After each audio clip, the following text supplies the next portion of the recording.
Di kaki Gunung Merapi, berdiri sebuah pesantren tua yang telah berabad-abad menyaksikan berbagai kisah. Namun, tidak ada yang lebih menakutkan daripada legenda penari tanpa kepala. Malam hari di pesantren ini, terutama saat bulan purnama, diselimuti aura mencekam. Keheningan malam hanya dipecahkan oleh gemerisik daun dan suara serangga, menambah rasa cemas bagi santri baru yang datang. Pada malam yang dingin dan cerah itu, 3 santri baru Ahmad, Farhan, dan Rizal tiba dengan penuh semangat dan keingintahuan. Mereka belum menyadari bahwa malam itu akan membawa mereka menghadapi sebuah legenda yang menghantui setiap sudut pesantren. Kamar yang mereka tempati terletak di bagian belakang pesantren, dekat dengan hutan jati yang gelap. Suasana di kamar terasa tenang, tetapi ada sesuatu yang meresap ke dalam udara malam, merayap dari luar seolah ingin mengusik ketenangan mereka. Farhan, yang dikenal dengan kegemarannya pada cerita horor, mulai bercerita tentang legenda yang sering didengar dari para santri senior. Suaranya yang penuh antusiasme membangkitkan rasa penasaran di antara mereka. Legenda penari tanpa kepala sudah lama beredar, kata Farhan, mencoba menyalakan api rasa takut di hati teman-temannya. Katanya, dia adalah seorang penari terkenal di pesantren ini. Namun, suatu hari dia kehilangan kepalanya dalam sebuah tragedi yang mengerikan. Rizal, wajahnya memucat, bertanya, "Apa yang terjadi?" Konon, malam sebelum pernikahannya, dia dituduh berbuat sihir. Dia dibunuh, kepalanya dipenggal. Sejak saat itu, arwahnya sering terlihat menari tanpa kepala di malam hari, terutama saat bulan purnama, jawab Farhan, dengan nada suara yang menambah kesan misterius. Ahmad, lebih skeptis, mencoba menenangkan teman-temannya.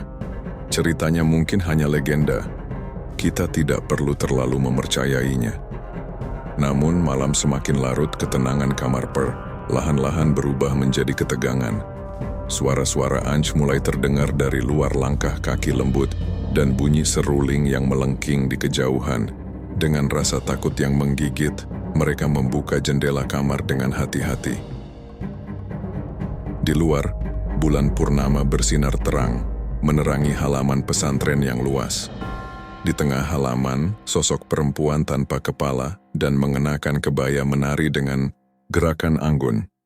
Gerakannya yang lembut kontras dengan suasana menakutkan di sekelilingnya. Penari itu berputar-putar dengan elegan. "Ini tidak mungkin," bisik Ahmad. Suaranya bergetar penuh ketakutan. "Itu penari tanpa kepala." Farhan dan Rizal merasakan ketakutan yang mendalam saat penari itu tiba-tiba berhenti dan berbalik ke arah jendela mereka, seolah-olah menyadari kehadiran mereka. Meski penari itu tanpa wajah, tetapi mereka seolah merasakan tatapan tajam yang menembus hati mereka. Kedinginan meliputi mereka, dan mereka menutup jendela dengan gemetar. "Haruskah kita pergi dari sini?" tanya Rizal, suaranya bergetar. "Tidak, kita harus mencari tahu lebih lanjut tentang legenda ini. Mungkin ada cara untuk menghentikannya," kata Farhan, matanya penuh tekad. Hari berikutnya, ketiga santri memutuskan untuk menyelidiki lebih dalam tentang penari tanpa kepala. Mereka bertanya kepada para santri senior, tetapi banyak yang menolak berbicara atau hanya tersenyum sinis. Beberapa mengatakan ada hal-hal yang lebih baik tidak dibicarakan. Namun mereka tidak menyerah. Di perpustakaan pesantren, mereka menemukan catatan lama tentang Nining, penati yang menjadi legenda. Catatan itu menceritakan bagaimana Nining, penari terkenal dan dicintai di desa tempat pesantren berdiri, mengalami nasib tragis setelah dituduh melakukan sihir dan dipenggal kepalanya. Tubuhnya dikubur di halaman pesantren. Mungkin itulah yang menyebabkan arwahnya tidak pernah tenang. "Dia sepertinya tidak bisa beristirahat dengan tenang," kata Ahmad setelah membaca catatan tersebut. "Kita harus melakukan sesuatu untuk membantunya." Malam bulan purnama berikutnya, mereka menyiapkan ritual doa bersama. Dengan hati berdebar, mereka pergi ke halaman pesantren, tempat di mana penari itu biasanya muncul. Saat bulan purnama bersinar, cerah, suasana terasa dingin dan sunyi. Mereka menyalakan lilin dan mulai berdoa. Suara seruling yang aneh mulai terdengar, dan langkah kaki lembut mendekat. Penari tanpa kepala muncul lagi, menari dengan gerakan lembut seolah mendengarkan doa yang mereka baca. "Ini kesempatan kita," kata Ahmad, penuh harapan, "teruslah berdoa." Mereka melanjutkan ritual dengan semangat, membacakan doa dan melantunkan ayat suci. Penari itu berputar di sekitar mereka dengan gerakan lembut, seolah berterima kasih atas usaha mereka. Namun suasana semakin menegangkan saat si penari berhenti dan menghadap ke arah mereka, seolah ingin menyampaikan pesan terakhir. Dengan mata terpejam, ketiga santri berdoa dengan sepenuh hati. Mereka berharap arwah Nining bisa beristirahat dengan tenang. Setelah beberapa saat, penari itu perlahan-lahan menghilang dalam kegelapan malam, dan keheningan kembali menyelimuti halaman pesantren. Keesokan paginya, suasana pesantren terasa lebih damai. Penari tanpa kepala tidak muncul lagi setelah malam itu.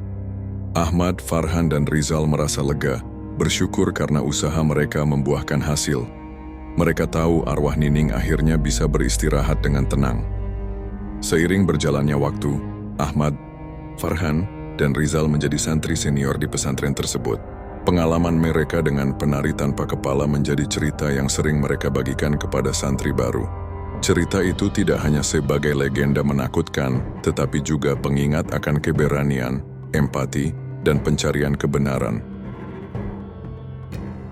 Pada suatu sore, setelah bertahun-tahun menjalani kehidupan mereka, ketiga sahabat ini kembali ke pesantren untuk menyelidiki lebih dalam tentang sejarah Nining. Mereka menemukan bahwa Nining bukan hanya seorang penari terkenal, tetapi juga seorang perempuan cerdas yang dicintai banyak orang. Namun kecantikan dan bakatnya menimbulkan rasa iri dan konflik, terutama dari Kiai Umar, yang merasa terancam oleh kemasyhurannya.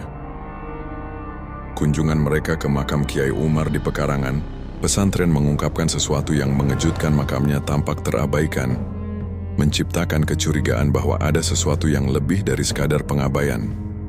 Malam bulan purnama berikutnya, mereka kembali melakukan ritual doa dengan harapan roh Nining akan mendapatkan ketenangan selamanya dan kebenaran akan terungkap.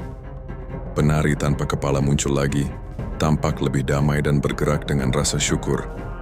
Dalam suasana mencekam tetapi penuh pengharapan itu, penari berhenti di depan mereka, menundukkan tubuhnya sebagai penghormatan terakhir.